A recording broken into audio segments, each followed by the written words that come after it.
Hoje a gente vai falar de trabalhar a existência do paciente com a fenomenologia. Primeira coisa que a gente tem que ver, né?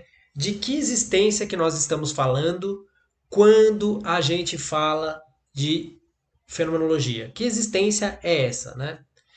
Primeiro, para a gente entender isso, a gente precisa entender que para o Heidegger, só nós, seres humanos, existimos de fato. Tá? As coisas não existem. Porque às vezes você fala assim, né? Aquilo existe, né? Um copo existe. Né? Para o Heidegger, isso não é bem assim. Tá? Para o Heidegger, é só o ser humano que existe. Porque o ser humano é o único ser que questiona o seu próprio ser. Primeira coisa. Né?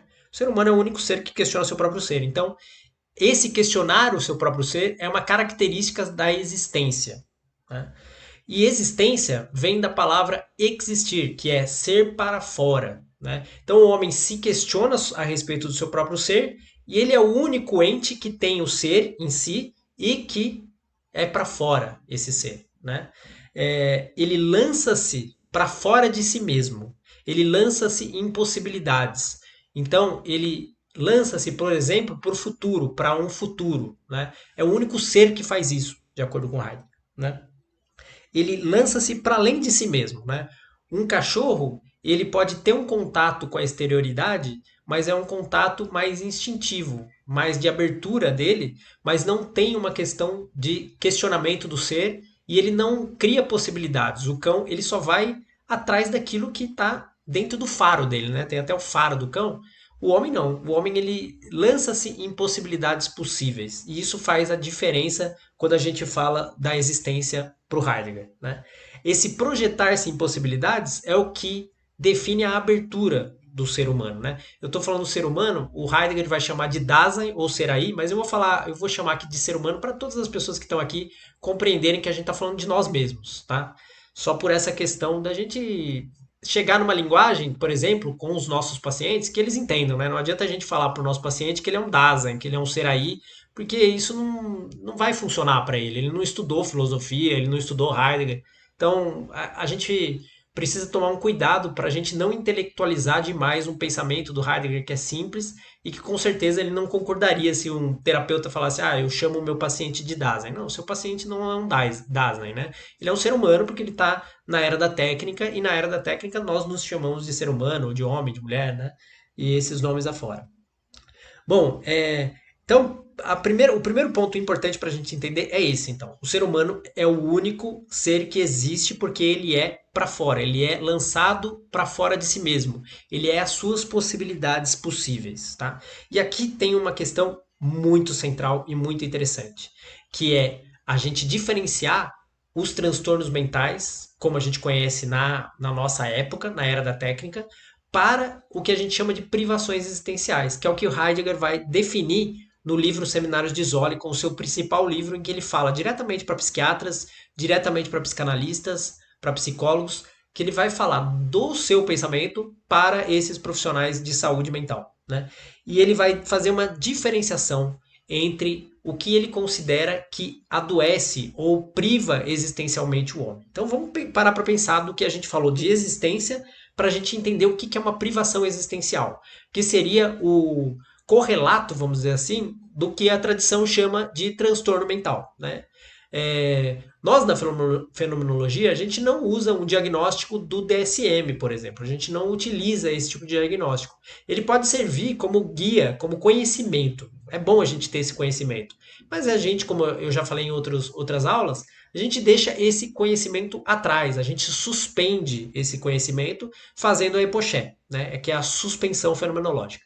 Então a gente suspende esse conhecimento e no pensamento do Heidegger, a gente pode chegar a entender o que são as privações existenciais. Privação vem de falta de algo, ou seja, falta alguma coisa. Quando alguém está privado de algo, é porque ele não tem algo, né? Está faltando alguma coisa. Então, existe uma falta de.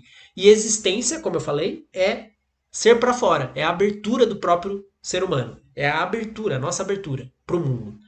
Então, para o Heidegger, a privação existencial é falta de abertura, ou seja, falta de ser lançado para além de si e de ser lançado nas suas possibilidades possíveis.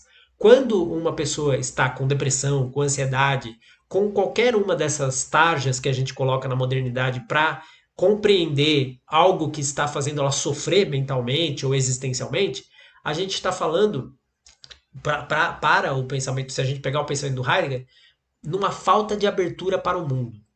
Ou seja, essa abertura está privada de alguma forma. Ela pode estar privada em excesso, ou seja, está totalmente fechada, a pessoa vai se fechando em si mesma, e a gente já começa a sentir assim uma possibilidade de do que a gente chama hoje de depressão, ou seja, um fechamento de mundo, né? Então a pessoa se isola, começa a se fechar, o próprio corpo dela começa a perder a vitalidade, ela começa a entrar mais para dentro dela mesma, né? A encolher, ou seja, a abertura dela para o mundo começa a se retrair, né? Isso é uma possibilidade. Outra possibilidade é uma privação existencial em que a abertura está excessiva, ou seja, a gente tem uma abertura para o mundo de forma descontrolada, um pouco fora de um equilíbrio. E a gente pode sentir também que podemos estar diante do que a gente chama hoje de ansiedade. Ou seja, são nomes que são dados para a gente se orientar, né? Depressão, ansiedade, tanto que os nossos próprios pacientes eles já chegam rotulados por eles mesmos, né? Eu tenho depressão, eu tenho ansiedade, né? A pessoa já chega sabendo o que ela tem ou achando que sabe o que tem, né? Mas no olhar fenomenológico a gente pode olhar isso como uma questão de privação existencial, ou seja, está relacionado com a existência da pessoa e não com algo no cérebro, somente algo no cérebro que está desequilibrado, algum neurotransmissor que não está funcionando, alguma coisa mais relacionada à sua parte neuronal ou à sua parte química, neuroquímica, né? É claro que isso são indicadores, né? Não é que não existe, existe. Se, existem maneiras até de medir isso, é claro, né? A gente não nega isso. Só que isso são só indicadores de um problema muito mais profundo, de um problema que está no seu próprio caráter de existência. Tá? E a existência, ela se revela, essa abertura se revela nos modos de ser, nos modos de ser da pessoa, né? Então, numa psicoterapia fenomenológica, o mais importante não é a gente pensar, essa pessoa tem ansiedade, então ela deve estar com determinado neurotransmissor desordenado, então a gente precisa chegar a uma ordenação disso com uma medicação ou de alguma outra forma. Não é exatamente isso que a gente trabalha. A gente trabalha os modos de ser da pessoa, né? Porque é os modos de ser que vai mostrar os existenciais daquela pessoa, né? O que são os existenciais? São os modos que a pessoa se comporta no mundo, o modo como ela é no mundo, como ser no mundo e como ser com os outros. Esses modos estão muito correlacionados com relacionamentos, né? Com as relações que a pessoa tem e com o modo mesmo dela estar no mundo. Né? E também com as suas possibilidades possíveis, o modo como ela se desloca na temporalidade. Né? Uma pessoa com depressão, normalmente, ela está mais rígida, mais fixada, mais paralisada em memórias do passado. Ou seja, ela não consegue fazer uma articulação entre passado, presente e futuro de uma forma fluida. Ela fica muitas vezes presa no passado. E esse aprisionamento na temporalidade passada pode fazer com que ela perca sua presença afetiva, sua presença corporal e ela vai adoecendo. Por quê? Porque a depressão, ela é como se simulasse uma doença mesmo. Então a pessoa, por conta dessas questões existenciais, ela vai perdendo a sua possibilidade, a sua abertura, né, as suas possibilidades possíveis, o seu projetar-se para além de si mesma, e ela vai se ensimesmando, vai entrando para dentro. E isso vai ocasionando diversas coisas. Ela para de sair, ela para de ter projetos na vida. E os neurotransmissores dela começam a responder a isso, porque existe uma conexão, né? Uma articulação entre o nosso ser e o nosso ente, né? Ou seja, o nosso ente é o nosso corpo físico, é nosso cérebro, as nossas ligações sinápticas, os nossos neuroquímicos, e o nosso ser é essa existência, essa abertura para as possibilidades possíveis. E quando isso se correlaciona, o nosso ser não está fluidamente na existência, isso se revela como doenças. Né? Pode ser uma depressão, pode ser uma ansiedade, pode ser o que a ciência natural e a ciência moderna chama. A gente não tem que discutir em relação a isso. Eles chamam de uma coisa, nós estamos atrás de outra coisa, porque nós trabalhamos como psicoterapeutas, a gente não trabalha como médico, né? O médico, o psiquiatra tem esse papel. O psicoterapeuta, ele olha para a existência. Ele olha para a privação existencial e para o ser do paciente, né? E como é que o ser do paciente se revela? Se revela na afetividade, né? Ou seja, se revela pela própria abertura, tá? E a abertura, como ela é afinada? Ela é afinada em determinada tonalidade afetiva, né? O que Heidegger vai chamar de tonalidade afetiva. Então, uma pessoa que está, por exemplo, é diagnosticada com depressão. O que realmente, fenomenologicamente, está acontecendo com ela, né? Se a gente pegar um caso assim de depressão e tentar assim refletir um pouco a respeito.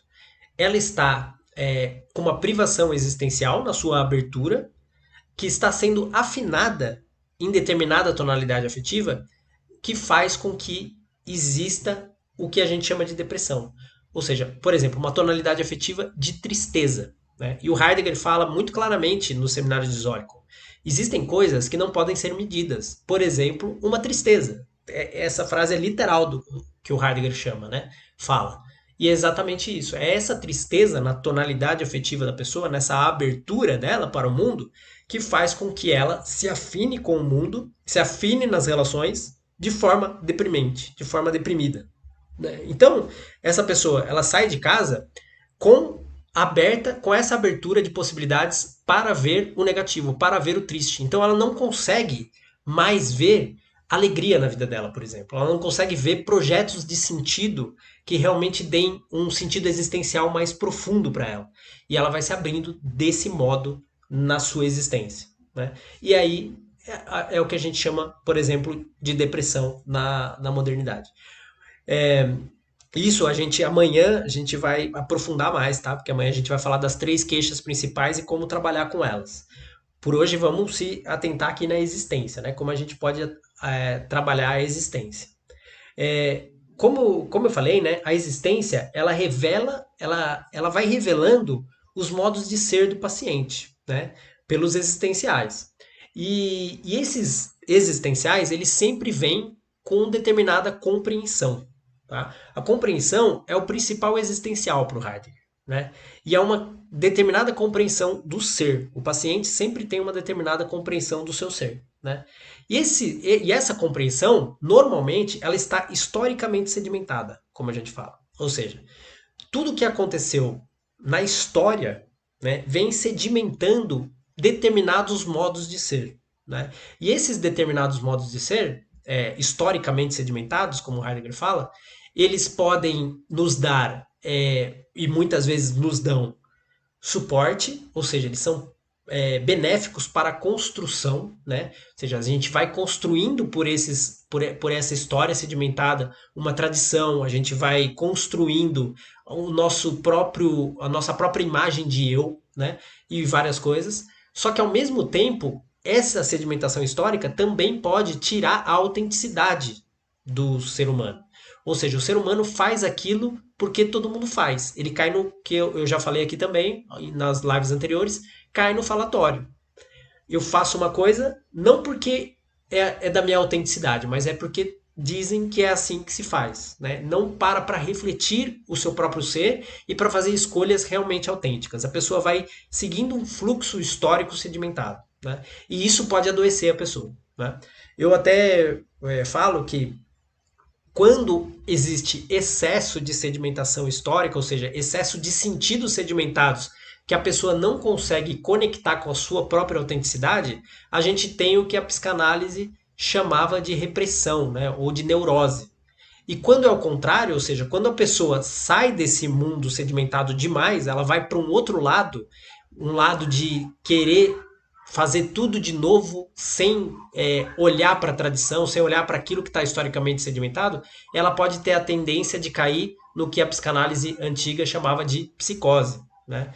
Então dá para a gente comparar um pouco o olhar fenomenológico com o olhar psicanalítico ou com o olhar da psicologia.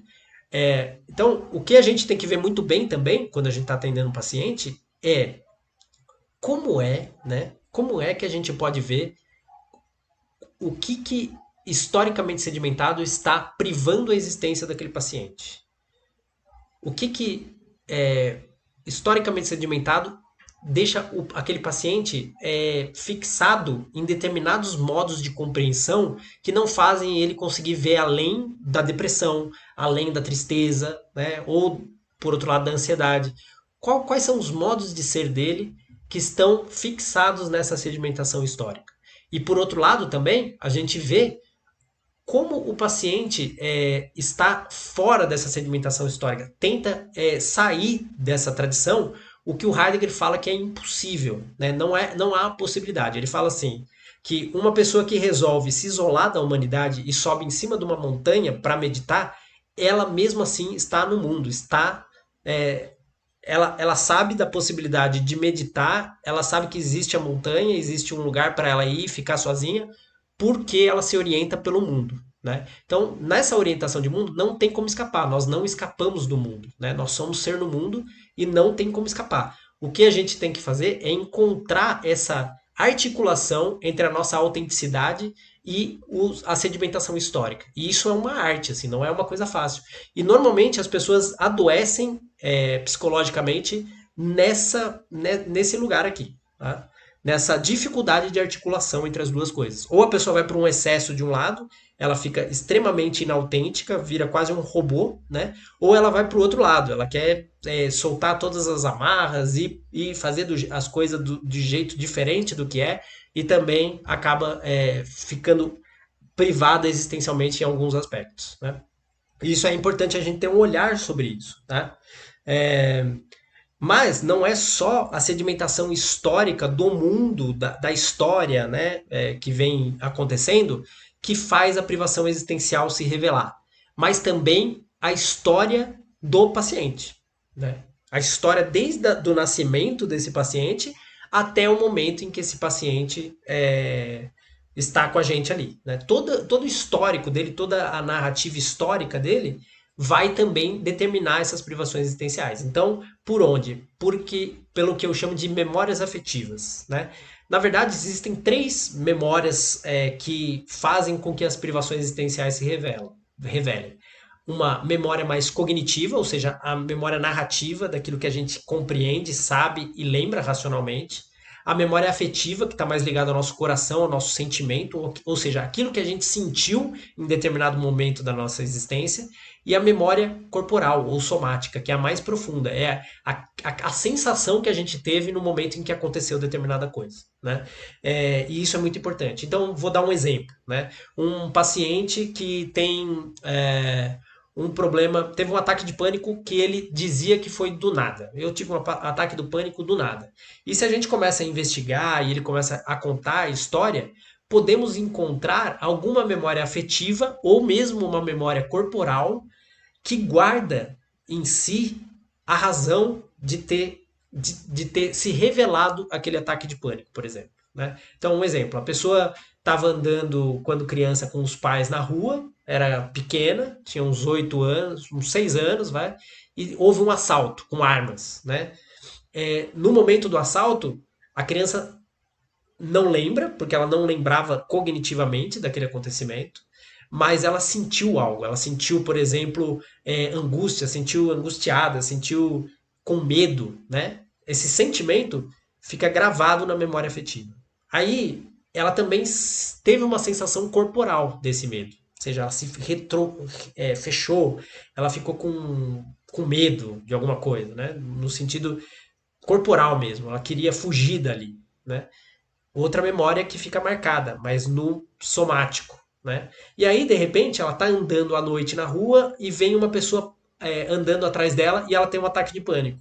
Ou seja, aquilo revelou na temporalidade do acontecimento passado, revelou algo no presente. E ela sentiu de novo a mesma coisa que ela sentiu quando criança e, por não saber de onde vinha, teve um ataque de pânico. Esse é um exemplo clássico que pode acontecer. Ou seja, a memória afetiva, a memória corporal e a memória cognitiva, elas articuladas entre si, normalmente formam a afinação afetiva ou a tonalidade afetiva da pessoa. né? Isso é uma coisa que dá para perceber na narrativa do paciente, né? O paciente passa por determinadas coisas na sua existência, principalmente na infância, na primeira infância, depois na adolescência, e determinado modos de ser, de abertura dele, de afinação afetiva dele no mundo, dizem respeito a essa síntese de memórias, né?